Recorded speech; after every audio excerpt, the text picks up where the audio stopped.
உதயநிதி அவர்கள் பேசின பேச்சு நீங்களும் கேட்டிருப்பீங்க. இல்லை, அறிவு திருவிழான்னு ஒரு பேரை வச்சுக்கிட்டு, ஆனால் அது தேவைதான். ஏன்னா அறிவே இல்லாமல் ஆட்சி நடத்திட்டு இருக்காங்க. இப்படி ஒரு அறிவு திருவிழா நடத்தி அறிவு வரும்னு நம்ம எதிர்பார்த்தோம்னா திருப்பி அறிவே இல்லாமல் தான் பேசிட்டு இருக்காரு உதயநிதி. அவருடைய பேச்சில் கொஞ்சம் கூட முதிர்ச்சி கிடையாது, ஒரு புரிதல் கிடையாது. துணை முதலமைச்சர் பேசுகிற பேச்சாப்பா இது.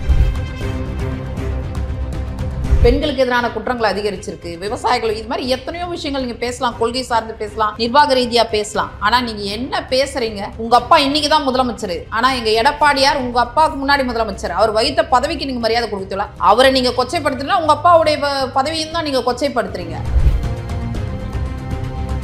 கதறி அழுகுறாங்க எல்லாரும். கோயம்புத்தூர்ல இருந்து விழுப்புரத்துல இருந்து பல பெண்கள் கதறி அழும்போது அந்த அப்பா காதுல விழாது. நீட்டுக்காக இறந்த மாணவிகளோட குரல் காதுல விழாது. விவசாயிகள் கதறது காதுல விழாது. ஒவ்வொரு டிஸ்ட்ரிக்ட்ல மணல் கொள்ளை, ஐயோ சொல்ல முடியாத அளவுக்கு நடக்குதுப்பா. நான் என்னத்த சொல்றது, ஒன்னா ரெண்டா?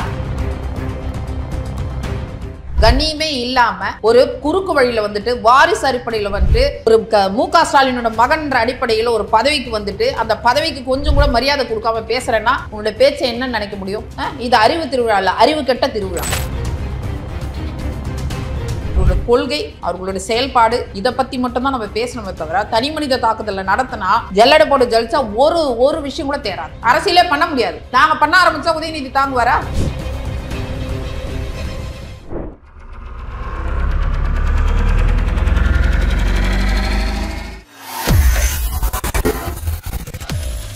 வேலை வேண்டுமா? ப்ளூ ஓஷன் இருக்கிறது. 10th 12th டிப்ளமோ டிகிரி படித்தவர்களுக்கு உணவு, தங்குமிடம், இஎஸ்ஐ, பிஎஃப், இன்சூரன்ஸ் உள்ளிட்ட சலுகைகளுடன் அனுபவத்திற்கேற்ற நல்ல சம்பளம் 15,000 முதல் 30,000 வரை. பெண்களுக்கு முன்னுரிமை. 2,000க்கும் மேற்பட்ட வேலை வாய்ப்புகள் உள்ளன. இப்போதே தொடர்பு கொள்ளுங்கள். Blue ocean.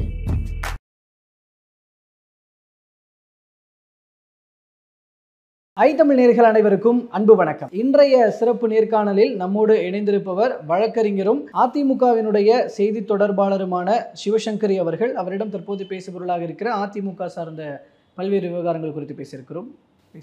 வணக்கம். வணக்கம் கோபி. மேம், இப்போது முதல்ல உங்ககிட்ட கேட்கணும் அப்படின்னாலே, இப்போது அறிவு திருவிழான்னு சொல்லி திமுக சார்பில் நடத்தப்பட்ட அந்த விழாவில் எடப்பாடி பழனிசாமி அவர்கள் குறித்து பேசப்பட்ட விஷயங்களுக்கு அதிமுக எப்படி ரியாக்ட் பண்ணுது அப்படிங்கிற விஷயங்கள்லேருந்து தான் நான் ஆரம்பிக்கணும்னு நான் நினைக்கிறேன். உதயநிதி அவர்கள் பேசின பேச்சு நீங்களும் கேட்டிருப்பீங்க. எனக்கு இபிஎஸ் எடப்பாடி பழனிசாமி அப்படின்னாலே காரு காலு இதுதான் ஞாபகத்துக்கு வருது அப்படின்றாரு. ஸோ இந்த மாதிரியான பேச்சுக்களை எப்படி பார்க்குறீங்க? இல்லை, அறிவு திருவிழான்னு ஒரு பேரை வச்சுக்கிட்டு, ஆனால் அது தேவைதான். ஏன்னா அறிவே இல்லாமல் ஆட்சி நடத்திட்டு இருக்காங்க. இப்படி ஒரு அறிவு திருவிழா நடத்தி அறிவு வரும்னு நம்ம எதிர்பார்த்தோம்னா திருப்பி அறிவே இல்லாமல் தான் பேசிட்டு இருக்காரு உதயநிதி. அவருடைய பேச்சில் கொஞ்சம் கூட முதிர்ச்சி கிடையாது, ஒரு புரிதல் கிடையாது.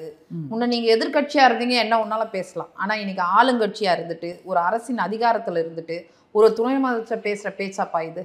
நீங்கள் பேச வேண்டிய விஷயங்கள் எத்தனை இருக்குது நாட்டில்? உங்களை சுற்றி என்னெல்லாம் நடந்துட்டு இருக்கு உங்களுக்கு தெரியுமா? எப்பொழுதுமே ஆடல் பாடல் இதே தானா உங்களுக்கு? இதே வேலை தானா? ஒவ்வொரு கட்சிகளுமே இது மாதிரி ஏதாவது நிகழ்வுகள் வைக்கும் போது எதிர்கட்சிகள் மீதான விமர்சனம் வைக்கிறதுன்றது யதார்த்தமான ஒரு சம்பிரதாயமான. அறிவு சார்ந்த விஷயங்களை பேசினா பரவாயில்ல. இப்போ நம்மளை சுற்றி என்ன நடக்குது? தீண்டாமையெல்லாம் தலைவிரிச்சு ஆடுது. அதுக்கு என்ன? இந்த மனித சமுதாயம் எதை நோக்கி போயிட்டு இருக்கு? எவ்வளோ பொல்யூட் ஆயிருக்கு? மனித மனங்கள் எவ்வளோ பொல்யூட் ஆயிருக்கு? வேங்காய் வயல் போல ஒரு சம்பவம் வந்து சுதந்திர இந்தியாவுக்கு முன்னாடியும் நடக்கல, அதுக்கு பின்னாடியும் நடக்கல. பெண்களுக்கு எதிரான குற்றங்கள் அதிகரிச்சிருக்கு, விவசாயிகள், இது மாதிரி எத்தனையோ விஷயங்கள் நீங்கள் பேசலாம், கொள்கை சார்ந்து பேசலாம், நிர்வாக ரீதியாக பேசலாம். ஆனால் நீங்கள் என்ன பேசுகிறீங்க? உங்கள் அப்பா இன்னைக்கு தான் முதலமைச்சர், ஆனால் எங்கள் எடப்பாடியார் உங்கள் அப்பாவுக்கு முன்னாடி முதலமைச்சர், அவர் வகித்த பதவிக்கு நீங்கள் மரியாதை கொடுக்கல. அவரை நீங்கள் கொச்சைப்படுத்துறீங்கன்னா உங்கள் அப்பாவுடைய பதவியும் தான் நீங்கள் கொச்சைப்படுத்துறீங்க. ஒரு பிரதான எதிர்கட்சி தலைவர் அவரை பார்த்து பேசுகிற பேச்சா இது? எனக்கு கூட தான் உன் காரை பார்த்தா நீ வச்ச கார் ரேஸ் ஞாபகம் வருது, நீ யாருக்காக வச்சேன்றதான் எனக்கு ஞாபகம் வருது. அதையெல்லாம் பேசிட்டு போகலாமா? அப்படிலாம் பேசினா அரசியல் பண்ண முடியுமா? இது ஆரோக்கியமான அரசியலாக இருக்க முடியுமா? அறிவு திருவிழான்னு ஒரு பேரை வச்சுக்கிட்டு அறிவே இல்லாமல் பேசிட்டு இருக்காரு உதயநிதி. கொஞ்சம் கூட வெக்கம் மானம் சூடு சொன்ன இருக்குமா அவருக்கு? நான் கேட்குறேன், நீங்களாம் கேட்டிங்களே நீட்டை ரத்து பண்ணுங்க, வெக்கம் மானம் சூடு சொன்னார். இப்போ நான் கேட்குறேன், உங்களுக்கு வெக்கம் மானம் சூடு சொன்னது தான். மரக்காணத்தில் 24 பேர், கள்ளக்குறிச்சியில் 66 பேர், 90 பேர் இறந்தாங்களே. நீட்டை சொன்னீங்களே ரத்துன்னு 35 மாணவ மாணவிகள் இறந்தாங்களே. நீங்கள் ரிசைன் பண்ணிட்டு போயிருக்க வேணாம்? தார்மீக அடிப்படையில் கொஞ்சம் கூட கூச்சம் இல்லாமல் தன்னை சுற்றி என்ன நடக்குது? பல லட்சம் பயிர்கள் மூழ்கி போச்சுப்பா மழை வெள்ளத்தில். அதை பற்றிலாம் கவலைப்படாமல் ஒரு எதிர்கட்சி தலைவரை கொச்சைப்படுத்தி பேசுகிற உன் வீட்டு பெண்கள் காலில் யார் எந்த எம்எல்ஏ நிர்வாகிகள் காலில் விழுந்தது இல்லையா? கேட்குறேன். அதையெல்லாமல் நாங்கள் பேசிகிட்டு இருக்கோம். ஒரு தலைவராக வந்த பிறகு எந்த தலைவராக இருக்கட்டும்ப்பா, தமிழ்நாட்டில் இருக்க தலைவர்களை எடுத்துக்கிட்டோம். எந்த தலைவர், சிறிய கட்சியோ பெரிய கட்சியோ, ஒரு தலைவராக வந்த பிறகு அவர்களோட கொள்கை, அவர்களோட செயல்பாடு, இதை பற்றி மட்டும்தான் நம்ம பேசணுமே தவிர தனி மனித தாக்குதலில் நடத்தினா ஜல்லடை போட்டு ஜலிச்சா ஒரு விஷயம் கூட தேராது. அரசியலே பண்ண முடியாது. நாங்கள் பண்ண ஆரம்பித்தா உதயநிதி தாங்குவாரா? யோசிச்சு பாருங்க. ஆனால் எங்கள் தலைவர்கள் அப்படி எங்களை வளர்க்கலை. எங்களுக்கு கொஞ்சம் ஒழுக்கத்தை சொல்லி கொடுத்துருக்காங்க, எப்படி பேசணும், கண்ணியத்தை சொல்லி கொடுத்துருக்காங்க. ஆனால் கண்ணியமே இல்லாமல் ஒரு குறுக்கு வழியில் வாரிசு அடிப்படையில் ஒரு மு.க. ஸ்டாலினோட மகன்ற அடிப்படையில் ஒரு பதவிக்கு அந்த பதவிக்கு கொஞ்சம் கூட மரியாதை கொடுக்காம பேசுகிறேன்னா உன்னோட பேச்சை என்ன நினைக்க முடியும்?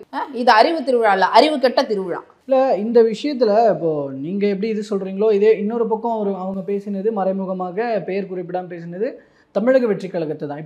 இப்போ நம்ம பேசுகிற இந்த டைமுக்கு கொஞ்சம் முன்னாடி தான் தாவேகா தரப்புலேருந்து, விஜய் அவர்கள் தரப்புலேருந்து ஒரு நீண்ட ஒரு ட்வீட் ஒன்று போட்டிருக்கிறாங்க. அதில் இது அறிவு திருவிழாவா இல்லை அவதூறு திருவிழாவா, மறைமுகமாக இந்த தாவேகாவை பற்றி பேசுகிறதுக்காக மட்டும்தானே இவங்க இதை வச்சுருக்கிறாங்கன்னு இப்போ அவங்க ஒரு பக்கம் சொல்கிறாங்க இல்லையா? இப்போ கிட்டத்தட்ட உங்களுக்கு பேரலாக அவங்களும் திமுகவை பேச ஆரம்பிச்சிருக்கிறாங்கல்ல, இது எப்படி பார்க்குறீங்க? தாவேகானப்பா, உண்மைத்தானே. ஜனநாயக நாட்டில் எல்லாருக்குமே கட்சி தொடங்க உரிமை இருக்குது, மக்களை சந்திக்க உரிமை இருக்குது. நீங்கள் ஆரம்பிக்கும் போதே விஜய் ஒரு போட்டியாக உதயநிதி நினச்சிக்கிட்டு நீ பேசுறது வெளிப்படையாக பேச தைரியம் இருந்தா, உனக்கு துணிச்சல் இருந்தால் வெளிப்படையாக பேசு. விஜய் பேரை குறிப்பிட்டு பேசுங்க. ஏன் தற்கூரின்றீங்க, ரவுடின்றீங்க? ஒரு அரசு காவல்துறை பாதுகாப்பு கொடுக்காம அத்தனை துயரத்துக்கு அடிப்படை காரணமே அரசு தான் காரணம். அதுக்கப்புறம் யார் காரணன்றதை சிபிஐ கண்டுபிடிக்க போது அதுக்கான தண்டனை அவங்க கொடுக்க போகிறாங்க. ஆனால் அடிப்படை காரணம் அரசு தானே. உளவுத்துறை இருக்குது, நீ கொடுக்க வேண்டிய கூட்டத்துக்கான அனுமதியை கொடுக்காம, சரியான இடங்களை தேர்ந்தெடுத்து கொடுக்காம, அதுக்கப்புறம் காவல்துறை அனுமதி கொடுக்காம அங்கே ஒரு துயரம் நடக்குது. ஐநா சபையிலேருந்து வர்ற மாதிரி ஒரு ஃபாரின் அம்பாசிடர் மாதிரி உடனே நீ துபாய்க்கு போகிற. நீ இதே இந்த இடத்துல ஒரு துணை முதலமைச்சர் யாரோ, ஒரு கோபிநாதோ இல்லை ஒரு குமாரோ சங்கரோ யாரா இருந்திருந்தா உடனடியாக துபாய்க்கு போயிருக்க முடியுமா? மு.க. ஸ்டாலின் மகன்றதுனால தானே போகிற. புற வழியில் இன்னொரு கட்சி நல்லதோ கெட்டதோ அதை மக்கள் முடிவு பண்ணுறாங்க. ஜனநாயகத்தில் கட்சி அவங்கள கொச்சைப்படுத்தி சதா 365 நாளும் அதே நினப்பில் இருக்கு. அவன் கிருஷ்ணரை கேட்டாங்களாம், உன்னை யார் அதிகமாக நினைப்பா, உன்னுடைய பக்தன் யாருன்னு. சகுனின்னாராம். சகுனி தான் சதா என்ன நினச்சிட்டு இருப்பாரு. அது மாதிரி நீங்கள் அவரையே நினச்சிட்டு இருக்கீங்க. நீங்கள் தான் வலிமையான கட்சியே, திடகாத்திரமாக இருக்கிறோம், வலிமையாக இருக்கிறோம், எங்கள் கூட்டணி உறுதின்னு மாத்தட்டிக்கிறீங்களே. அப்புறம் எதுக்கு விஜயை பார்த்து பயப்படுறீங்க, பதட்டப்படுறீங்க? களத்துக்கு வரட்டும், பேஸ் பண்ணுங்க. அது நேரடியாக சொல்றதுக்கு கூட துணிச்சல் இல்லை உங்களுக்கு. அறிவு திருவிழாவில் திமுக எதிர்த்த கட்சிகளாக இருக்கட்டும், இப்போ திரும்ப பதிலுக்கு கவுண்டர் அட்டாக் கொடுக்குற கட்சிகளாக ரெண்டு பேரும் ஒத்த கருத்தோட பேசுறதாக இருக்கட்டும், இங்கே அதிமுகவும் தாவேகாவும் கூட்டு சேர்ந்துருக்கா இதில்? இல்லை, இதில் தான் நீங்கள் தப்பு பண்ணுறீங்க. எங்கள் ஆளுங்கட்சியை நோக்கி தான், ஆளுங்கட்சி மட்டும்தான் அரசு. ஆளுங்கட்சின்றது ஒரு அரசு. அந்த அரசை நோக்கி இருக்கிற கேள்வி கேட்குற எல்லாமே எதிர்கட்சிகள் தான். பாமக கேட்குறாங்க, பிஜேபி கேட்குறாங்க, தாவேகா கேட்குறாங்க, ஜான் பாண்டியன் கேட்குறாரு, கிருஷ்ணசாமி கேட்குறாரு. கரெக்ட் தான். இன்னொரு பாயிண்ட்டையும் வச்சேன். அங்கே திமுக அவங்க யாரை பற்றி பேசியிருக்காங்க? அதிமுக தாவேகாவை பற்றி. பிரதான அவங்களோட அச்சம் யார் மேலே இருக்கோ அவங்கள கேள்வி. சட்டசபையில் 66 எம்எல்ஏ உட்காந்துட்டு யாரை கேள்வி ஓட விடுறோமே, தலை தெரிச்சு ஓட பேசவே விடுறதில்ல. ஏன் நேரலையை துண்டிக்கிறீங்க? எங்கள் எதிர்கட்சி தலைவர் வைக்கிற கேள்விகளுக்கு பதில் சொல்லாமல் ஏன் நேரலையை துண்டிக்கிறீங்க? நீங்கள் என்ன சொன்னீங்க வாக்குறுதியில்? நேரடியாக ஒளிபரப்பு பண்ணணும்னு. நீங்கள் இன்னைக்கு நேரலையை துண்டிக்கிறீங்க. தெரிச்சு தலை தெறிக்க ஓடுறீங்களா? ஒன்றுத்துக்குமே கேள்விக்கெல்லாம் பதில் இல்லையே. அப்பா எங்களை கண்டு பயம். அதற்கடுத்து அவர் மிகப்பெரிய நடிகர்ன்றதுனால அவரை கண்டு பயம். நீங்கள் நல்லது செஞ்சால் ஏன்ப்பா பயப்பட போகிறீங்க? அதுவும் இல்லாமல் நீங்கள் ஒரு விழா வைக்கிறீங்க, ஒரு கண்ணியமான பேச்சு இருக்கணும். நான் என்ன சொல்கிறேன், துணிச்சல் இருந்தால் நேரடியாக வாங்கலை, நேரடியாக விஜய் அட்டாக் பண்ணுங்களேன். உங்களுக்கு அந்த துணிச்சல் இல்லையே, ஏன் கடந்து போகிறீங்க? ஸோ எல்லாமே அவங்களோட பலவீனம். ஒரு பொருட்டாவே மதிக்கலையோ யாரு? விஜய், தாவேகா இவங்களெல்லாம் தான். யார் மதிக்கலன்றீங்க? திமுக. அவங்க மதிக்கிறதுனால தானே சதா எங்களை பற்றி பேசிட்டு இருக்காங்க. அங்கே போய் எங்களுடைய முதலமைச்சரை பற்றி ஏன் பேசுறீங்க? உங்களை மாதிரி புற வழியில் வரலல்ல. உறுப்பினராக கிட்டத்தட்ட 50 வருடம் இந்த கட்சிக்காக உழைச்சிருக்காரு. படிப்படியாக தான் வளர்ந்து வந்திருக்காரு. அவர் ஒரே நாளில் இளைஞரணியாக வருது, ஒரே நாளில் சட்டமன்ற உறுப்பினராகி, ஒரே நாளில் துணை முதலமைச்சர் ஆகலை. நீங்கள் அவர் முத்துவேல் கருணாநிதியுடைய மகன்றதுனால தான் மு.க. ஸ்டாலின் இருந்தார். நீங்கள் மு.க. ஸ்டாலின் மகன்றதுனால தான் இதில் வந்திருக்கீங்க. உங்களுக்கு கிடைச்ச ஒரே நாள் கிடைச்ச பதவியெல்லாம் இன்னொரு குப்பனுக்கோ சுப்பனுக்கோ கிடைக்குமா? ஸோ புறவழியில் நீங்கள் பேசாதீங்கன்னா உங்களுக்கு பேசுறதுக்கு எந்த அருகதையுமே கிடையாது. நீங்கள் என்ன பெரிய இது ஒரு பொது சொத்து. திமுக பல்வேறு போராட்டங்கள், 50 தலைவர்கள் பாடுபட்டாங்க. இந்திய எதிர்ப்பு போராட்டத்தில் தீ குளிச்சாங்க. 19-18 வயசு இளைஞர்கள் தீ குளிச்சாங்க. அப்படிலாம் உருவாக்கப்பட்ட இயக்கம். இது ஒன்றும் தனி சொத்து கிடையாது. புரட்சி தலைவர் கிட்டத்தட்ட 19 வருஷம் அந்த இயக்கத்துக்காக உழைச்சிருக்காரு, நிதி கொடுத்துருக்காரு, சுற்றுப்பயணம் போயிருக்காரு. 67 வெற்றிக்கு புரட்சி தலைவர் தான் காரணம். அண்ணாவே ஏற்றுக்கிட்டாரு. ராமச்சந்திரன் வந்த பிறகு நான் திருப்பி தந்துறேன், எனக்கு ஓட்டு போடுங்கன்னு கேட்டவர் கருணாநிதி. நீங்க பேசலாமா? உங்களுக்கு அந்த தகுதி இருக்கா? சொல்லுங்க பார்க்கலாம். பேசுறதுக்கு எந்த தகுதியுமே கிடையாது. ஒரு சாதாரண சாமானிக்கு கிடைக்க வேண்டிய அதிகாரம் பரவலாக்கப்படணும்னு அண்ணா நினைச்சாரு. ஆனா இன்னைக்கு என்ன நடந்துட்டு இருக்கு?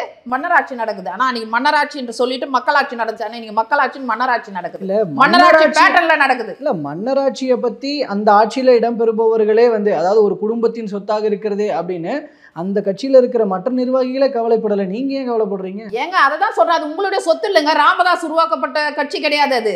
புரியுதுங்களா? தனி மனிதர்களால் உருவாக்கப்பட்ட கட்சி கிடையாது. பல்வேறு இந்தி மொழி போர் தியாகிகள் உள்ள ரத்தத்திலையும் வேர்விலையும் உருவாக்கப்பட்ட இயக்கங்க. ஐம்பெரும் தலைவர்கள் அண்ணா, புரட்சி தலைவர், சத்தியவாணி முத்து, மதியழகன், நடராஜன், சம்பத்து, நாவலர், எத்தனை பேர் அந்த இயக்கத்துக்கு பாடுபட்டிருக்காங்க. 20வது பட்டியலில் வந்து 20வது இடத்துல இருந்தீங்க. நீங்க எப்படி தலைவர் ஆனீங்க? ஒரு பொது சொத்தை உங்க சொத்தை ஆக்கிட்டு இன்னைக்கு 4 திறமை ஆண்டு அனுபவிச்சிருக்க போதாத்துக்கு குறுநில மன்னர்கள் வேற. அவங்களுக்கும் புள்ள பொன்முடி எடுத்துங்க, நேருவை எடுத்துங்க, கீதா ஜீவனை எடுத்துங்க, பூங்கோதை எடுத்துங்க, தமிழிசை தங்கப்பாண்டியனை எடுத்துங்க, எழிலனை எடுத்துங்க. யாரு பார் வாரிசு தான் வரணுமா? அப்ப அதுக்கு பேர் என்ன? மக்களாட்சியா மன்னராட்சியா? யார ஊரை ஏமாத்திட்டீங்க? நிர்வாகத்தையாவது ஒழுங்கா பண்றீங்களா? இன்னும் டிசம்பர் பாருங்க, மழை வெள்ளத்துல பேக்கேஜ் நாங்க பாரு. ஒரு அம்மா 4500 கோடி பேக்கேஜ் செலவு பண்ணணும். கேள்வி கேட்டவனும் வெள்ளரிக்கை கேட்டவனும் மறுநாளே ஓடியாரு 2400 தான். இன்ன வரைக்கும் அந்த பேக்கேஜுக்கு விளக்கம் சொல்லல. விவசாயிகள் நெல் கொள்முதல் நிலையங்கள்லாம் கிடையாம எல்லாம் 1 கிலோமீட்டருக்கு நெல் முளைச்சி போயிருக்கு. அதுக்கு பதில் இல்லை, வெக்கம் இல்லை உங்களுக்கு. விவசாயிகள் படுற கஷ்டத்துக்கு பயிர் காப்பீடை பத்தி கேட்டா இன்ன வரைக்கும் பதில் காணும். ஊழல் ஒரு பக்கம், அண்ணா யூனிவர்சிட்டி மூலமா குடிநீர் நகராட்சியில் வந்து ஊழல் நடந்திருக்கு. எத்தனை கனவுகள் இளைஞர்களுக்கு இருந்திருக்கும். ஒரு அனௌன்ஸ் பண்ணிட்டோடனே கவர்மெண்ட் ஐயோ படிச்சுட்டு இருக்குமே நம்மளுக்கு வேலை கிடைக்கும், பல்வேறு கனவுகள் இருக்கும் இல்லையா? இப்போ பெற்றோர்களுடைய எதிர்பார்ப்பு இல்லையா? அதுக்கு நேரத்தை செலவழிச்சிருப்பாங்க. அந்த நம்பிக்கையை உடைச்சிச்சு இந்த அரசு. ஒவ்வொரு இதுக்குமே பதவிக்கு வந்து 25 லட்சம் 30 லட்சம் 888 கோடி ஊழல் நடந்திருக்கு. வெட்கி தலை குனிய வேணா? இது எதிர்கட்சியா சொன்னோம். இதுக்கு ஒரு வங்கி மோசடி கேஸ்ல KN ரவிச்சந்திரனுடைய டாக்குமெண்ட்ஸ் எடுக்கும்போது அந்த கிடைச்ச சேட், அந்த பேஸ்ட் ஆன் டாக்குமெண்ட்ஸ் அதை கொடுத்துருக்கு. இன்னைக்கு பொறுப்பு டிஜிபி வச்சிருக்கீங்க. எதுக்கு பொறுப்பு டிஜிபி? அவர் ஒரு நேர்மையான அதிகாரி. இவங்கனால அவர் மேல கரை பண்ணி போகுது. அவருக்கு கடிதம் எழுதியிருக்கு இடி வழக்கு பதிவு பண்ணணும்னு சொல்லிட்டு. ஆனா அவர் அமைதியா இருக்காரு. இத்தனை நாள் அவர் சேர்த்து வச்ச நேர்மையே வந்து இந்த வழக்குனால அடிபட்டு போக போகுது. ஏன் பொறுப்பு டிஜிபி? நிரந்தர டிஜிபி வைங்க. இன்னைக்கு சட்ட ஒழுங்கு சீர்குலைஞ்சு போயிருக்கப்பா. பேசிட்டு இருக்க நேரமே கோயம்புத்தூரை பேசி முடிக்கிறதுக்குள்ள விழுப்புரத்துல நடக்குது. விழுப்புரத்துல நான் பேசி முடிக்கிறதுக்குள்ள பெரம்பலூர்ல நடக்குது. அப்ப என்ன பண்ணுது இந்த கவர்மெண்ட்? லஞ்ச லாவண்யம் புறையோடி போயிருக்கு. நீங்க வந்து இதையெல்லாம் பேசி மறைக்க முடியாம ஆடல் பாடல் கூடல்னு நிகழ்ச்சிங்க. எப்பா பாரு நிகழ்ச்சி தானா? இதுனா திராவிட மாடலா இல்ல மாடலிங் அரசா? இல்லை இதில் நீங்கள் இவ்வளோ விஷயம் பேசுகிறீங்க எதிர்க்கட்சியாக இருந்துக்கிட்டு, ஆனால் இப்படி பேசுகிற எதிர்க்கட்சி சுயாதீனமாக செயல்படுதா? இங்கே டெல்லியில் பாஸுகள் அவங்க பாஸுகள் என்ன சொல்கிறாங்களோ அதை கேட்டுட்டு தானே செயல்படுறாங்க. இப்போ இந்த SAR விவகாரத்தில் கூட பாருங்கள், அதனால தானே இப்போ இதை எதிர்க்காமல் ஆதரிக்கிறாங்க அப்படிங்கிற ஒரு விஷயம். கொஞ்சம் கூட இவங்களுக்கு வெக்கமே இருக்காதான்னு நான் கேட்குறேன். வெக்கமே இருக்காதா? மண்ணை பற்றி பேசுகிறீங்க, இனத்தை பற்றி பேசுகிறீங்க, உரிமையை பற்றி பேசுகிறீங்க. இந்த தமிழ்நாட்டுக்கு இந்த நிமிஷம் வரைக்கும் கூட்டணியில் இருக்கிறீங்க. நீங்கள் காங்கிரஸில் அங்கம் வச்சிங்க. இந்த அதிமுக என்னைக்காவது மத்தியில் அங்கம் வச்சுமா? எங்களுக்கு கொடுக்கறத கூட நாங்கள் வேணானோம். ஏன்னா அப்படி போயிட்டோம்னா நம்மளால கேள்வி கேட்க முடியாதுன்னு. அம்மா இருந்தாங்களா கூட்டணியோடு? நீங்கள் அங்கம் வச்சிங்களே. இன்னைக்கு வந்து எமர்ஜென்சி பீரியடில் வந்து மாநிலம் வந்து கல்வி வந்து எந்த பட்டியலுக்கு போச்சு? பொதுப்பட்டியலுக்கு போச்சு. மாநில பட்டியலிருந்து 18 வருஷம் என்ன பண்ணியிருந்தீங்க நீங்கள்? மாமா மச்சான் எல்லாருமே வந்து மத்திய அமைச்சராக இருந்தீங்க. தயாநிதி அழகிரி, இவர் நம்ம மூக்க அழகிரி, கனிமொழி, எல்லாருமே முரசொலி மாறன்லேருந்து எல்லாருமே மத்திய அமைச்சரவையில் இருந்தீங்களே. அந்த கல்வியை வந்து மாநில பட்டியலுக்கு கொண்டு வந்து தான் நீட்டு பிரச்சனை வந்திருக்குமா? அது யார் பீரியட் போச்சு? எமர்ஜென்சியில் போச்சு. மிசால நீங்கள் தான் உள்ளே போனீங்க. நீங்கள் வெக்கமே இல்லாமல் ஒன்றா கூட்டணியில் இருந்தீங்க. அங்கே இலங்கை தமிழர்கள்லாம் கொத்தா மடியும் போது நீங்கள்லாம் என்ன பண்ணிட்டு இருந்தீங்க? நீங்கள் இனத்தை பற்றி பேசுகிற ஒரு இனம் அழியறதுக்கே நீங்கள் காரணமாக இருந்தீங்க. அதனால தான் 10 வருஷம் மூலையில் இருந்தீங்க.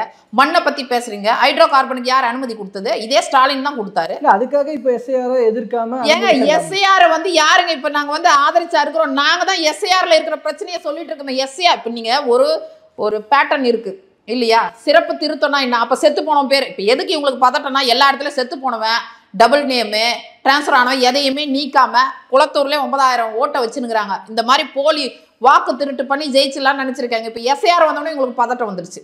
உங்கள் அலுவலர் கவர்மெண்ட்டில் இருக்கிறவங்க தானே இதை செய்ய போகிறாங்க. பூத் லெவலில் இருக்கிற அலுவலர். நீங்கள் ஏன் பதட்டம் பண்ணோன்னு நாங்கள் பண்ணோம். இல்லை அதுக்கு தான் எதிர்கட்சி நாங்கள் தான் பதட்டம் பண்ணோம். இதை செய்ய போகிறவங்களாம் மாநில அரசு சேர்ந்தவங்க. எலெக்ஷன் கமிஷனோட ஒர்க்குன்னு வந்துட்டா இங்க இருக்கிற அரசு அதிகாரிகளாக இருந்தாலுமே அவங்க வந்து எலெக்ஷன் கமிஷன் கட்டுப்பாட்டில் தானே இருப்பாங்க. எல்லாத்துக்குமே தேதி கொடுத்துருக்காங்க, திருத்தத்துக்கான நேரத்தை கொடுத்துருக்காங்க, புகாருக்கான நேரத்தை கொடுத்துருக்காங்க, கடைசியாக ஒரு 60 நாள் இறுதி பட்டியலுக்கு முன்னாடி கொடுத்துருக்காங்க. நீங்கள் ஏன் பதட்டப்படுறீங்க? இதெல்லாம் 10 முறைங்க அவங்க காங்கிரஸ் ஆட்சியில் கூட்டணியில் இருக்கும்போதே 10க்கு மேற்பட்ட முறை இது நடந்திருக்கு. எஸ்ஐஆர்ன்றது சிறப்பு மைக்ரோ லெவலில் செய்கிறாங்க. மைக்ரோ லெவலில் செய்யும் போது அதுக்கான திருத்தங்கள்லாம் தானே. இப்போ செத்து போனவங்க பேரெல்லாம் எடுக்கணும்னா நீங்கள் ஏன் பதட்டப்படுறீங்க? இரட்டை வாக்கு நீக்கணும்னா நீங்கள் ஏன் பதட்டப்படுறீங்க? நாங்கள் தான் வழக்கு போட்டு வச்சிருக்கிறோம். இதெல்லாம் கரெக்ட் பண்ணப்பட வேண்டியது தான். ஆனால் இவ்வளோ அவசரமா இருக்கு. அது எப்படி 1 மாசத்துக்குள்ள இத்தனை லட்சம் பேருக்கு ஒரு மாசம் எங்கங்க சொல்லியிருக்காங்க முடிக்க முடியும்? அதாவது 1 மாசம்ன்றது எல்லாம் இல்லைங்க. அதுக்கு குறுகிய பீரியட்ல, இந்த குறுகிய பீரியட்ல எப்படி முடிக்க முடியும்னு கேட்குறாங்க. அதுதான் நான் என்ன சொல்றேன், நாங்கள் இதை எதிர்க்கல, இவ்வளோ சீக்கிரமா பண்றாங்க. இப்படி வந்துட்டாங்களா? முதல்ல எதிர்க்கிறேன்னாங்க, முதல்ல அப்பான்னுவாரு, அப்புறம் நான் அண்ணனா சொல்றேன்னுவாரு. அவருக்கே குழப்பமா இருக்குது முதலமைச்சருக்கே. நான் ஒரு தந்தையாக சொல்றேன்னுவாரு, அப்புறம் அண்ணனாக சொல்றேன்னுவாரு. அப்ப இன்னும் அப்பாவா அண்ணனா எழுதி தரவங்க எப்படி எழுதி தராங்களோ அதன்படி அவர் சொல்லிட்டு இருப்பாரு. ஆனா அப்பாவுக்கு வந்து இங்க கதறி அழுகுறாங்க எல்லாரும். கோயம்புத்தூர்ல இருந்து விழுப்புரத்துல இருந்து பல பெண்கள் கதறி அழும்போது அந்த அப்பா காதுல விழாது. நீட்டுக்காக இறந்த மாணவிகளோட குரல் காதுல விழாது. விவசாயிகள் கதறது காதுல விழாது. புரியுதா? முழுக்க முழுக்க மக்களுக்காக நடத்துற கட்சியில தன்னுடைய வீட்டு மக்களுக்காக ஒவ்வொரு டிஸ்ட்ரிக்ட்ல மணல் கொள்ளை, ஐயோ சொல்ல முடியாத அளவுக்கு நடக்குதுப்பா. நான் என்னத்த சொல்றது, 1ஆ 2ஆ யோசிச்சு பாருங்க. காப்பு காடுகளை சுற்றி 1 கிலோமீட்டருக்கு தடை இருந்துச்சு. எதுக்கு இவங்க வந்தவொடனே நிற்கிறாங்க? 21ல கொள்ளை அடிக்க, குவாரி, அளவுக்கு மீறி மணல் கொள்ளை, அளவுக்கு மீறி சொல்லப்பட்ட அனுமதிக்கப்பட்டதை விட அளவுக்கு மீறி கொள்ளை அடிச்சுட்டு இருக்கா. நைட் அண்ட் டே. அதை தடுக்க வர விவோ லூர்துசாமி கார் ஏற்றி வண்டி ஏற்றி கொண்டாங்களே, அந்த கொள்ளையும் தானே நடந்துருக்கு. கொள்ளை எல்லாம் தானே நடந்துட்டு இருக்கு. அச்சுறுத்தல் தானே நடக்குது. நீதிமன்றங்கள் முன்னாடியே குண்டு வீசுறாங்க, நீதிமன்றங்கள் முன்னாடி வெட்டி கொலை நடக்குது. இதை இங்க இருக்கிற ஹைகோர்ட்டுக்கு முன்னாடியே ஒரு வழக்கறிஞர் துரத்தி பார் கவுன்சிலுக்குள்ள அடிக்கிறாங்க. யார் கொடுத்த தைரியம்? யார் கொடுத்த தைரியம்? மன்னன் எவ்வழியோ அப்படித்தானே அது கீழே வேலை செய்யற படை வீரர்களும் இருப்பாங்க. தளபதி எந்த வழியை காட்டுறாரோ அது பின்னாடி தானே படை வீரர்கள் போவாங்க. நீங்க காட்டுற வழியா தப்பா இருக்கு. ஒரு எஃப்ஐஆர் போடுறதுல ஒரு சிஎஸ்ஆர் காப்பியை கொடுக்கறது கிடையாது. அதுக்கு மேல கவுன்சிலருங்க கொள்ளை அடிச்சு வச்சிருக்காங்க. மக்கள் என்ன நீங்க சாதாரணமா நினைச்சிட்டு இருக்கீங்களா? அப்படியே கொந்தளிப்புல இருக்கிறாங்கப்பா. ஊடகங்களை வந்து விலைக்கு வாங்கி வச்சுட்டு, வாடகை வாய்களை விலைக்கு வாங்கி வச்சுட்டா போதுமா? அவங்கள துதிப்பாதிக்கிட்டு இந்த புலவரங்கள்லாம் துதிப்பாடினே இருப்பாங்க பாரு. பேசி பொற்காசுகளை வாங்கிட்டு வருவாங்க பாரு. அது மாதிரி 10 பேரை நிலை வைப்பான்களை வச்சுட்டு நீங்க அரசை ஓட்டிட்டு இருக்கீங்க. ஆனா பாதிக்கப்பட்ட மக்கள் களத்துல இருக்காங்க. அவங்க காண்டி வெகுண்டு எழுந்தாங்கன்னு வச்சுங்க, நீங்க தாங்கவே மாட்டீங்க. நீங்க அந்த அளவுக்கு மோசமா நடக்குது. அரசு ஊழியர்கள் உட்பட சொல்றேன் நான். ஒரு பஸ்ஸை விட்டேன்னு பஸ்ஸுக்குள்ள ஆயுட்காலத்தெல்லாம் நீட்டிச்சுங்க. 16,500 பஸ் எங்க ஆட்சியில் வாங்கணும். நீங்க எத்தனை வாங்கினீங்க சொல்லுங்க? சிவசங்கரை சொல்லுங்க பார்க்கலாம். அரசு ஊழியர்கள் எந்த அளவுக்கு கொந்தளிப்புல இருக்கிறாங்க. பழைய ஓய்வூதிய திட்டம் உங்க முன்னாடி நான் இன்னைக்கு முதலமைச்சரா இருக்கேன்னா அதுக்கு நீங்க தான் காரணம். டாக்டர் ஜி முன்னாடி சொன்னாரு. கொரோனா காலத்துல பணி செஞ்ச செவிலியர்களுக்கு என்ன பணியிடை நீக்கம் பண்ணீங்க? இடைநிலை ஆசிரியர்களை, தொகுப்பு ஆசிரியர்களா என்ன பணி நிரந்தரம் பண்றான்னு நீங்க எந்த வாக்குறுதி நிறுத்துறீங்க? சும்மா உரிமைத்துக்கும் யாரை பயமுறுத்துறீங்க? ஒவ்வொரு பெண்ணுக்கும் கிடைக்க வேண்டிய பயனாளிக்கு 1 லட்சம் 2 லட்சம் கிடைக்க வேண்டியதெல்லாம் சுருக்கி புதுமை பெண்ணு 36,000. ஒரு பஸ்ஸுக்கு நான் 300-400 ரூபாய் ஆகுமா? சொல்லி பார்க்கலாம். 10 ரூபாய் வச்சுங்க. ஒரு மாசத்துக்கு எவ்வளோ ஆயிடும்? ஒரு 600 ரூபாய் வந்துருமா? தாலிக்கு தங்கத்தை நிறுத்தி வச்சிருக்கீங்க, அம்மா ஸ்கூட்டியை நிறுத்தி வச்சிருக்கீங்க, கர்ப்பிணி பெண்களுக்கான உதவித்தொகையை நிறுத்தி வச்சிருக்கீங்க. எத்தனை திட்டங்களை நிறுத்திட்டு 920 கோடி லேப்டாப்க்கு ஒதுக்கணும் மாணவர்களுக்கு. என்ன நிலைமையில இருக்கு இன்னைக்கு? கூரைகள்லாம் பேர்ந்து விழுந்துட்டு இருக்கு. கழிவறைகள் எப்படி இருக்கு? நீங்கள் அந்த பக்கம் பார்த்தீங்கன்னா கிருஷ்ணகிரி இந்த சைட்லாம் 10ஆம் வகுப்பு படிக்கிற மாணவிகள் நிறைய கர்ப்பமாக கூட தான் ரிப்போர்ட்ஸ் வருது. போலி என்சிசி நடக்குது. உங்கள் லட்சணம் எல்லாம் குடும்பத்தை சார்ந்தவங்க தானே. அப்பா புள்ள மகன் இல்லை மகனுக்கு தெரிஞ்சவங்களா இருக்கணும். வாரிசு அடிப்படையில் வந்தால் எங்கன்னு தெரியும். அதுதான் அடிப்படை நிர்வாக சீர்கேடுகளுக்கு காரணமே என்னன்னா மண்ணின் மைந்தர்களை இவங்க தேர்ந்தெடுக்கலப்பா. மண்ணின் மைந்தர்களை தேர்ந்தெடுத்தா தான் அங்கே இருக்கிற மக்களுடைய பிரச்சனை அவங்களுக்கு தெரியும். எல்லாமே BMW car, Benz car, Audi car, இதில் போகிற ஏசியில் உட்காந்துருக்கவங்க, வேர்வைன்னா என்னன்னு தெரியாதவங்க, வெயில் என்னன்னு தெரியாதவங்களை இன்னைக்கு மந்திரி ஆக்கிட்டு அவங்க எல்லாரையும் நம்மளை பார்த்து ஓசி நம்ம போடுற வரியில் வாழ்ந்துட்டு, நம்ம கட்டுற வரியில் வாழ்ந்துட்டு நம்மள ஓசின்றாங்க, தலையில் தட்டுறாங்க. ஒரு மந்திரி தலைக்கு ஏறி கல்லை தூக்கி அடிக்கிறாரு. என்ன பண்ண முடியும் சொல்லுங்க? ஒரு மந்திரிக்கும் பேய்க்கும் சண்டைன்ற மாதிரி ஒரு மந்திரிக்கும் எம்பிக்குமே திருச்சியில் சண்டை நடக்குது. ஒரு எம்பி வீட்டுக்குள்ள நுழைஞ்சு அங்கே இருக்கிற பெண் காவலர் தலையிலே காயம் படுதுன்னா ஒரு எம்பி வீட்டுக்குள்ளே இருக்கிற பெண் காவலருக்கே அங்கே பாதுகாப்பு இல்லை. அப்போ ரோட்டில் போகிற பெண்களுக்கு எப்படி பாதுகாப்பு இருக்கும்? போக்சோ வழக்குகள் அதிகமாக இருக்குன்றாங்க. இளம் பெண்களுக்கான திருமணங்கள் அதிகமாக இருக்குன்னு சட்டமன்றத்திலே ஏற்றுக்கிறாங்க கீதா ஜீவன். முகல்ஸ் பீரியட்ல தான் இளம் பெண்களுக்கெல்லாம் திருமணம் பண்ணாங்க. அதுக்கப்புறம் இப்போதான் பண்ணுறாங்க. ஏன்னா பயம் வந்துருச்சு, பெற்றோருக்கு பயம் வந்துருச்சு, குழந்தைங்களை படிக்க வைக்கவே பயம் வந்துருச்சு. அந்த லட்சணத்துல இந்த கவர்மெண்ட் நடக்குது. இவ்வளவு விஷயம் நடக்குது, எதிர்க்கட்சியாக இருந்து அரசாங்கத்தை ஸ்தம்பிக்க வைக்க முடியாத நிலைமையில தான் அதிமுக இருக்கான்னு ஒரு கேள்வி இருக்குல்ல. ஏன்பா சட்டமன்றத்தை ஸ்தம்பிக்க வைக்கிறதே நேரடியா துண்டிக்கிறாங்கப்பா. நாங்க உன்னை எங்க போய் கேள்வி கேட்க முடியும்ப்பா? பார்லிமெண்ட்டை முடக்குறோம், அதுக்கு அடுத்து சட்டமன்றத்துல முடக்கணும். இப்ப கண்டன ஆர்ப்பாட்டம் விழுப்புரத்துல அறிவிச்சிருக்கிறோம், கோயம்புத்தூர்ல அறிவிச்சிருக்கிறோம். ஒரு ஜனநாயக நாட்டில் எப்படி எதிர்ப்பை பதிவு பண்ணுவீங்க? அறிக்கை ஏறுறோம், 365 நாளா போராட்டம் நடத்துறோம், கண்டனங்களை தெரிவிக்கிறோம், வழக்குகளுக்கு நீதிமன்றங்கள் போய் கதவு தட்டுறோம். 9 வழக்குகள், கிட்னி முறைகேடு, அண்ணா யூனிவர்சிட்டி, அண்ணா நகர் சிறுமி, கள்ளச்சாராயம் எல்லாமே கோர்ட்டில் போய் நாங்கள் வழக்கு போட்டு கள்ளச்சாராயத்துக்கு சிபிஐ நாங்கள் தான் கேட்டோம், எஸ்ஐடி எங்களால் தான் வந்துச்சு. ஒரே இரவில் 20 லட்சம் இழப்பீடும் நாங்கள் வாங்கி தர்றோம். வேற என்ன பண்ண முடியுன்றீங்கன்னு சட்ட ரீதியான போராட்டங்களும் பண்றோம், ஜனநாயக ரீதியா வந்து மேடைகள்ல நாங்க போராட்டங்கள் அறிவிக்கிறோம். கோர்ட் சட்டம்னு சொல்லும் போது இப்போ இன்னைக்கு பேசின ஒரு விஷயம், இந்த எஸ்ஐஆர் விஷயத்துல சுப்ரீம் கோர்ட்ல இப்போ ஏடிஎம்கேவும் போய் மனு போட்டாங்க இல்லையா, அது மனுவை தள்ளுபடி பண்ணி தனியாக ரிட் மனு போடுங்கன்னு சொல்லியிருக்கிறாங்க. இந்த மனுவை தள்ளுபடி பண்ண ப்ராசஸ் வச்சுட்டு அதிமுகவுக்கு உச்சநீதிமன்றம் குட்டு வச்சிருக்குன்னு அப்பாவை பேசிட்டு இருக்காரு இன்னைக்கு. இதெல்லாம் நான் என்ன சொல்றேன், சட்டங்கள் எல்லாருக்குமே வாய்ப்புகள், சட்டம் என்ன வாய்ப்புகள் கொடுத்துருக்கோ ஒரு சாமானியனுக்கு அதை நம்ம பயன்படுத்தி ஒரு கட்சியா நம்ம என்ன பயன்படுத்தணும் அதை பயன்படுத்திக்கிறோம். இது இல்லை உங்களை குட்டு வைக்குது.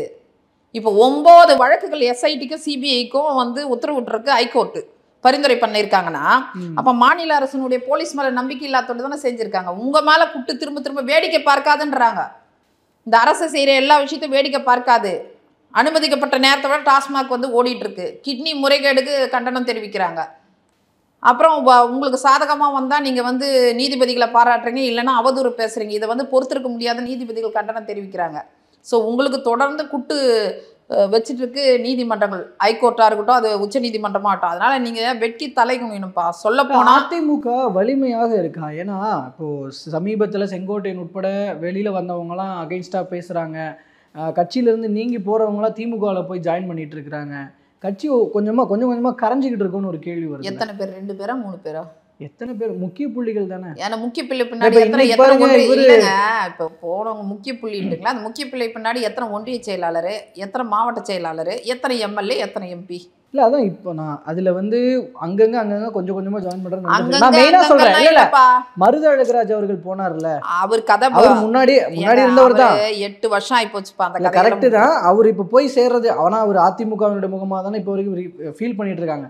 அவங்க போய் இப்போ திமுக நிர்வாகி நிறைய பேரை கூட்டிட்டு போய் ஜாயின் பண்ணிருக்காங்க. அதாவது பொன்முடி வந்து நம்பர் 3 நம்பர் 4 அவரு மேல ஒரு புகார் வந்தவொடனே அவருடைய மாவட்ட செயலாளர் பதவி எல்லாத்தையும் நீக்கிறாங்க. டிகேஎஸ் இளங்கோவன் சார் ஏதோ ஒரு வார்த்தை தப்பா பேசினாரோ, ஒரு 4 வருஷத்துக்கு முன்னாடி செய்தி தொடர்பாளர் பதவியிலும் நீக்கிறாங்க. ஒரு உட்கட்சி ஜனநாயகத்துல ஒரு கட்சி நடவடிக்கைகள் சாதாரணமாக நடக்கிற விஷயம். இதுல போறவங்க வர்றவங்க 2, 3, 4 எல்லாம் வந்து ஒரு பிரிவு, ஒரு பெரிய கூட்டம் அப்படின்னு நினைச்சிங்கன்னா அது அறியாமை. அன்வர் ராஜா போனது அதுதான்ப்பா, அதெல்லாம் ஒரு அறியாமை.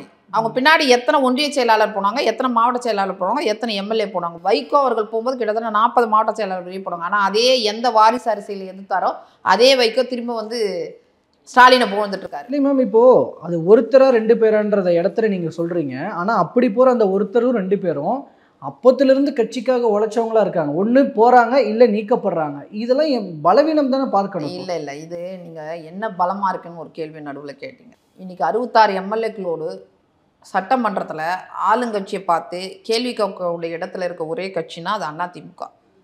இன்றைக்கி எதிர்கட்சியாக இருக்கிறோம். அந்த இடத்த இன்றைக்கி வரைக்கும் யாரையும் எதிர்கட்சி ஆளுங்கட்சின்ற இடத்த இது வரைக்கும் நாங்கள் யாருக்கும் விட்டு கொடுத்தது கிடையாது. இதை தமிழ்நாட்டில் பொறுத்த வரைக்கும். ஸோ எல்லா மாவட்ட செயலாளர்கள், ஒன்றிய செயலாளர்கள், பொதுக்குழு உறுப்பினர்கள், செயற்குழு உறுப்பினர்கள், தொண்டர்கள் 1.5 கோடியாக இருந்தது எனக்கு 2 கோடி 4 லட்சமாக நாங்கள் வந்து உறுப்பினரை சேர்த்துருக்கோம். தனி மனிதர்களாக தனி மனித விருப்பங்களுக்காக எம்எல்ஏ ஆகிட்டு எம்பி ஆகிட்டு திரும்ப அவங்களே அதிகாரத்தை சுவைக்கணும்னு நினைக்கிறவங்க, ஆசைப்படுறவங்க தான் போவாங்க. ஒரு கட்சி பலமாக இருக்குன்னா அது கட்டமைப்பு சிறப்பாக இருக்கணும். கட்டமைப்புன்றது தொண்டர்களால் உருவாக்கப்படும். அவங்களாம் எடப்பாடி பழனிசாமி அவர்கள் தான் அதிகார மமதையில் இருக்கிறார், அவரு தான் சர்வாதிகாரி போல். வெளியே போகிறவங்க எதையாவது ஒன்று சொல்லிட்டு தானேங்க போனோம். இப்போ தோற்று போகிறவங்களாம் ஒரு காரணத்தை தேடுவாங்க, புறக்கணிக்கப்பட்டவங்களாம் காரணத்தை தேடுவாங்க. அம்மா இருக்கும்போதே ஒதுக்கப்பட்டவங்க, புறக்கணிக்கப்பட்டவங்க, கட்சியிலேருந்து நீக்கப்பட்டவங்கலாம் அதிமுக கிடையாது. இன்னைக்கு டிடிவி தனி கட்சி தொடங்கிட்டாரு. சசிகலா எந்த அதிகாரத்திலையும் கிடையாது. அவர் டிடிவி தான் சொல்றாரு, கூட்டணிக்காக கூவி அழைக்கிற நிலைமையில வேற என்ன பண்ண முடியும்? அவர் இப்படி கூவி பேசினா தானே அதை தலைப்பா எடுத்து பேசுவாங்க. அவர்கிட்ட இருந்த எல்லா மண்டல பொறுப்பாளர்களும் எப்பயோ வந்துட்டாங்க 10 வருஷத்துக்கு முன்னாடி. யாரும் கூட்டணிக்கு வரலையே, பாஜகவுடனான கூட்டணிக்கு அப்புறமா யாரும் வரல. 2017 அவர் எங்கள் எடப்பாடியார் முதலமைச்சர் ஆனதுலேருந்து 7-8 வருஷத்துக்கு முன்னாடி அவர் ஆரம்பித்த உடனே அந்த புதுசுலேயே எல்லாருமே பார்லிமெண்ட் 2019 எலெக்ஷனே எல்லா மண்டல பொறுப்பாளர்களும் வந்துட்டாங்க. 1-2 பேரும் 21க்கும் வந்துட்டாங்க. இப்போ ஆளே கிடையாது. அவரை சுற்றி ஒரு 4 பேரை உட்கார வச்சு எப்போ பாரு அவர் பேட்டி கொடுத்துட்ருக்கா. தன்னை இப்படிலாம் குவி அழிச்சாதான் யாராவது நம்மளை கூட்டணி கூப்பிடுவாங்க. நானும் இருக்கேன்னு. இல்லை, அவரை விட்டுருவோம், அவர் சொன்ன கருத்துக்கு வருவோம். கூட்டணிக்கு யாரும் வரலன்ற ஒரு விஷயம் இருக்குல்ல. பார்த்து கூட்டணிக்கு எல்லாரும் வந்து என்ன பிளான் பண்ணல? இல்லை, கூட்டணிக்கு எல்லாருமே எங்ககிட்ட மனு கொடுத்துட்டு இருக்காங்க. நாங்கள் வந்து அந்த கூட்டணி கணக்குகள்லாம் யாருக்கு என்ன பலம்ன்றதை முடிவெடுக்கிறதுக்கு ஜனவரியில் தான் முடிவெடுப்போம். ஏன்னா முதல்ல ஒரு கமிட்மெண்ட்டை கொடுத்தோம்னா எல்லாருக்கும் இடங்களை சரியாக பகிர்ந்து கொடுக்க முடியாது. அதனால் ஜனவரியில் சரியான முடிவை கண்டிப்பாக தலைவர் எடுப்பார். இல்லை, அப்படி அமைய போகிற கூட்டணி ஜனவரியில் அமைய போகுதுன்றீங்க. அது வந்து இப்போ ஆளுங்கட்சியாக இருக்கிற திமுக கூட்டணியை எந்த வகையிலாவது பாதிக்குமா? அதாவது அங்கே சரிவு ஏற்படுமா? வாட் அபவுட் டிவிகே மீதான நிலைப்பாடு எப்படி இருக்குது? அவங்க வந்து கூட்டணியை அதிமுகவுக்கான கூட்டணியை அடைச்சதன் மூலமா ஒரு ஷாக் கொடுத்துருக்குறாங்கன்னு ரீசெண்டாக அந்த சிறப்பு பொதுக்குழு அப்புறமா பேசப்படுது. எந்த ஷாக்கும் கிடையாதுப்பா. நாங்கள் பார்க்காத ஷாக்காப்பா. எத்தனை முறை சட்டமன்றத்தில் வந்து நம்பிக்கை கோரும் தீர்மானம், நம்பிக்கையில்லா தீர்மானத்தை அதிகமாக பார்த்த ஒரு கட்சி, அதில் ஜெயிச்ச கட்சியும் வந்து அதிமுக தான். அதனால் எந்த ஷாக்கும் கிடையாது. பல்வேறு கட்சிகள் எங்களோட பேசிகிட்டு இருக்காங்க, நிறைய கட்சிகள் பேசிகிட்டு இருக்காங்க. நாங்கள் தான் யாருக்கு என்ன பலம்ன்றதை சரியான நேரத்தில் சரியானபடி முடிவெடுப்போம். ஏன்னா கூட்டணிக்கு யார் வருவாங்க வரமாட்டாங்க என்ன முடிவுன்றதெல்லாம் தலைமை தான் முடிவு பண்ணும். அப்போ அதிகாரப்பூர்வ செய்தி தொடர்பாளர்களாக எங்களுக்கு தகவல் வரும்போது உங்களுக்கு நாங்கள் கண்டிப்பாக சொல்கிறோம். இப்போதைக்கு சொல்வதற்கு எதுவும் இல்லை. சொல்வதற்கு எதுவும் இல்லை. பல்வேறு கட்சிகள் பேசிகிட்டு இருக்காங்க, பேச்சுவார்த்தை நடந்துட்டுருக்கு. பேசாமல் எப்படி இருக்கும்? எலெக்ஷனுக்கு 6 மாதத்துக்கு முன்னாடி பேச்சுவார்த்தைலாம் தொடங்கிடும். ஸோ என்னென்ன அவங்களுக்கான டிமாண்ட்ஸ் என்னன்றதை அவங்க வைப்பாங்க. ஆளுங்கட்சி கூட்டணியில் இருக்கிறவங்க கூட ஆமாம் எல்லாருமே பேசுகிறாங்க. ஓகே, ஆளுங்கட்சியோடு இருக்கிறவங்களும் எங்களோட பேசிட்டு தான் இருக்காங்க. ஓகே, நிறைவாக ஒரு விஷயம் சோஷியல் மீடியாவில் பார்க்க முடிஞ்சது. 50 years ஆஃப் இபிஎஸ்ன்னு சொல்லி சில விஷயங்கள் போட்டுட்டு இருந்தாங்க. ஒரு போஸ்டர்ஸ் கார்ட்ஸ் மாதிரிலாம் போட்டுட்டு இருந்தாங்க. ஸோ அதை பற்றி உங்களோட கருத்து தெரிஞ்சுக்கணும். இல்லை, அதாவது எடப்பாடியார் இன்னைக்கு வந்து இந்தியா முழுக்க வந்து வாரிசு அரசியலை ஏற்றுக்கிட்டாங்க. நீங்கள் வாரிசு அடிப்படையில் தான் எல்லா இடங்களையும் எல்லா மாநிலங்களும் அரசியல் நடந்துட்டுருக்கு. உத்தவ் தாக்கரேவாக இருக்கட்டும், முலாயம் சிங் யாதவ் மகனாக இருக்கட்டும், இவர் தேஜஸ்வியாக இருக்கட்டும், எல்லாருமே வந்து எப்படின்னா வாரிசு அடிப்படையில் தான் போயிட்டுருக்கு தமிழ்நாட்டில் கூட. ஆனால் ஒரு வாரிசு இல்லாத ஒரு ஜனநாயக ரீதியில் ஒரு இயக்கம்னா அதிமுக. அந்த இயக்கத்தில் புரட்சித் தலைவர் அம்மா இருந்த இடத்துல ஒரு சாமானியர், கரும்பு தேசத்தின் இரும்பு மனிதர் இந்த இடத்துக்கு வந்திருக்காருன்னா அதுக்காக நாங்கள் பெருமைப்படுறோம். சொல்லப்போனால் எங்களுக்கு நம்பிக்கையாக அவர் விதைச்சிருக்காரு. நானும் இந்த இடத்துக்கு வரலாம் அப்படின்ற ஒரு நம்பிக்கையை ஒவ்வொரு தொண்டனுக்கும் விதைச்சிருக்காரு. ஒரு தமிழராக பெருமையாக நாங்கள் அவரை பார்க்குறோம். எங்களை வழிநடத்தி போகிறாரு. எத்தனையோ துன்பங்களில், எத்தனையோ சோதனைகளில் உறுதியாக நின்று அத்தனை பிரச்சனைகளும் சகிப்புத்தன்மையோடு, ஒரு டாலரேஷனோடு, உறுதியோடு உடச்செறிஞ்சு இன்றைக்கி அதிமுகன்ற இயக்கம் ஒரு சாமானியர்கிட்ட இருக்குன்னா அதுக்கு வித்திட்டவர் வந்து புரட்சித் தலைவி அம்மா. அதையே தான் இன்றைக்கும் அவர் ஒரு சாமானியர்களுக்கு மிக முக்கிய பங்களிப்பை கொடுத்து, இப்போ ராஜ்யசபாவை எடுத்தால் கூட தனபால் அவர்களுக்கும் ஐஎஸ் இன்பதுரைக்கும் கொடுத்தாரு. போன முறை வந்து சந்திரசேகருக்கும் முகமது ஜானுக்கு கொடுத்தாரு. இப்படி எல்லா மக்களுக்கும் ஒரு பிரதித்துவம் கொடுக்கணுன்ற மனநிலையோடு தொண்டர்களை அரசியல் அதிகாரத்தை நோக்கி, கட்டமைப்பை நோக்கி எல்லா விதத்துலையும் எங்களை வந்து வழிநடத்தக்கூடிய ஒரு தலைவர் வந்திருக்காருன்னா அதுக்காக நான் பெருமைப்படுறேன், கர்வப்படுறேன்ப்பா. கண்டிப்பாக 26 அவர் முதலமைச்சர் ஆக்கிறதே எங்களோட நாங்கள் உறுதிமொழி எடுத்திருக்கோம். அதுக்காக அல்லும் பகலும் நாங்கள் பாடுபட்டுருக்கோம். கண்டிப்பாக 26 அவர் தான் முதலமைச்சர். இந்த தமிழ்நாட்டு மக்களை பாதுகாக்கணும்னா ஒரே ஒரு ஆப்ஷன், அது இபிஎஸ், எடப்பாடியார், அவ்வளோதான். ஸோ அதுக்கான சர்வேஸ் போயிட்டுருக்கு. அதுவும் இந்த 173 தொகுதிகளில் பிரச்சாரம் பண்ண இடங்களில் நம்மளை பற்றி என்ன நினைக்கிறாங்கன்னு ஒரு சர்வே இபிஎஸ் எடுக்க சொல்லியிருக்காங்க. ரொம்ப சிறப்பாக இருக்குது. எல்லாருமே அந்த ஒரு அதாவது நம்ம பென்ஷன் கிடைக்காதவங்க ஓடி வர்றாங்க, விவசாயிகள் ஓடி வர்றாங்க, அமைப்பு சாரா தொழிலாளர்கள், நெசவாளர்கள் மீட் பண்ணுறாங்க, அந்த கூட்டமைப்புகளை சேர்ந்தவங்களை பார்க்குறாங்க, தொழிற்சாலை வச்சுருக்கவங்க பார்க்குறாங்க. நீங்கள் வந்தால் நல்லாயிருக்கும், பீக் ஹவுஸ் போட்டுட்டு நாங்கள் ரொம்ப கஷ்டப்படுறோம், வியாபாரம் முடங்கி போயிருக்கு, அப்படி ஒவ்வொரு துறையை சார்ந்தவங்களும் அவரை சந்தித்து நீங்கள் இருக்கும்போது சிறப்பாக இருந்துச்சுன்றாங்க, சட்ட ஒழுங்கு நல்லா இருந்துச்சுன்றாங்க. திருப்பூர், பல்லடம் இங்கெல்லாம் பார்த்திங்கன்னா தொடர்ந்து ஒரே பேட்டர்னில் இந்த பவாரியா கொள்ளையர்களுடைய கொலைகள் நடக்குது.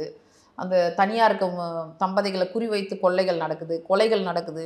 ஸோ ஒட்டுமொத்த தொகுதிகளில் அவருக்கு சிறப்பான வரவேற்பு. நீங்களே அங்கே பார்க்கும்போது அவங்க எவ்வளோ சந்தோஷமாக அவர் பேசுகிறத பார்க்குறீங்க.